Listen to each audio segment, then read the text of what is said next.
వరోధిని వరోధిని వరోధిని.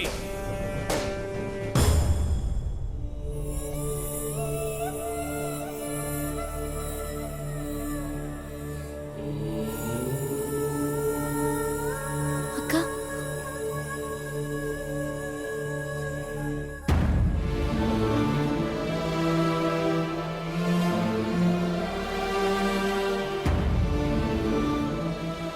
కూర్చో.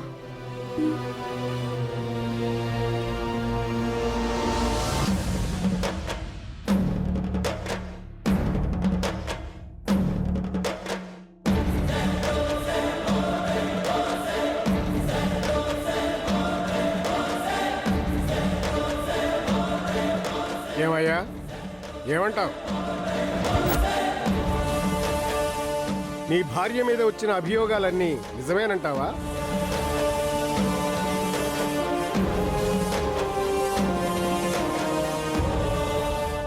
అయితే ఆమె నైతిక ప్రవర్తన సరిగ్గా లేని కారణంగా నువ్వు విడాకులు కోరుతున్నావా?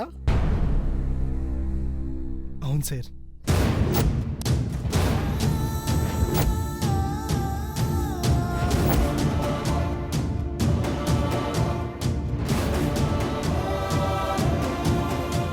నేను ఇంతో కాపురం చేయలేను. దయచేసి నాకు విడాకులు ఇప్పించి నాకు న్యాయం చేయండి.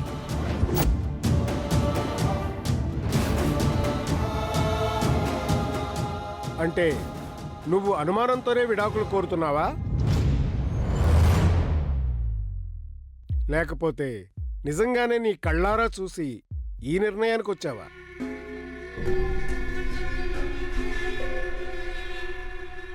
ఏం చెప్తాడు యువరానర్? నిన్న మొన్నటి దాకా ఈ విషయం కోర్టు వారి ముందు ప్రస్తావిస్తే ఎక్కడ తన పరువు పోతుందోనని తనలో తాను కుమిలిపోయాడు.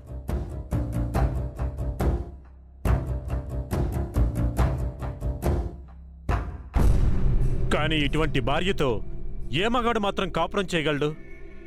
ఏ భర్త తన భార్య ఇంకొకటితో తిరుగుతుంటే చూడగలడు?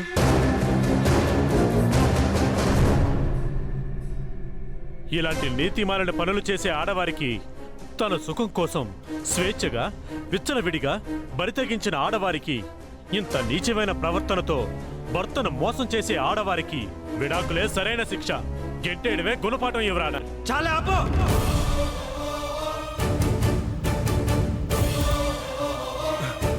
ఎక్కువ మాట్లాడితే చంపేస్తాను.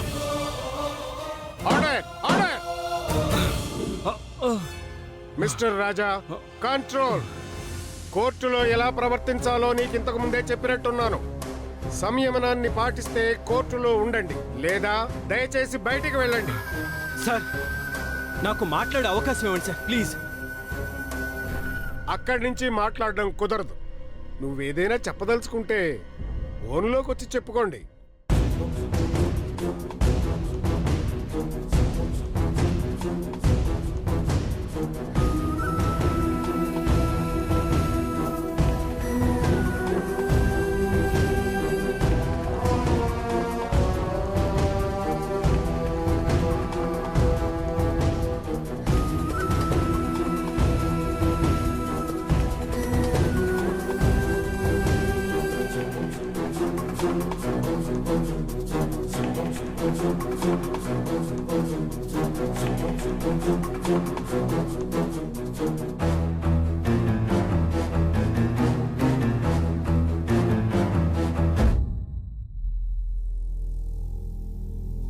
మీకేం జరిగింది?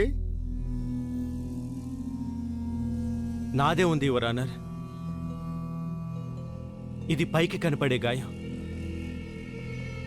కానీ కనపడని గాయం అక్కడ ఆమె గుండెల్లో ఉంది సార్.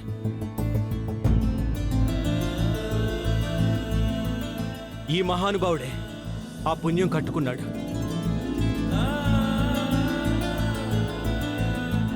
వరుదిని ఒక పసిపిల్ల సార్. ప్రపంచంలోని అందరూ తనంత స్వచ్ఛంగా ఉంటారని, ఉండాలని కోరుకునే అమాయకురాలు సార్. స్నేహితుల్ని అభిమానిస్తుంది. అదే ఆవిడ చేసిన తప్పు. అక్క చెల్లెల కోసం అర్థం లేని త్యాగాలు చేస్తుంది. అదే ఆవిడ చేసిన నేరం సార్.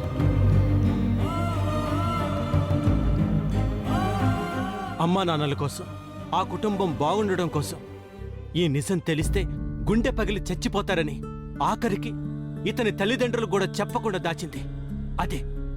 అదే ఆమె చేసిన దారుణం సార్.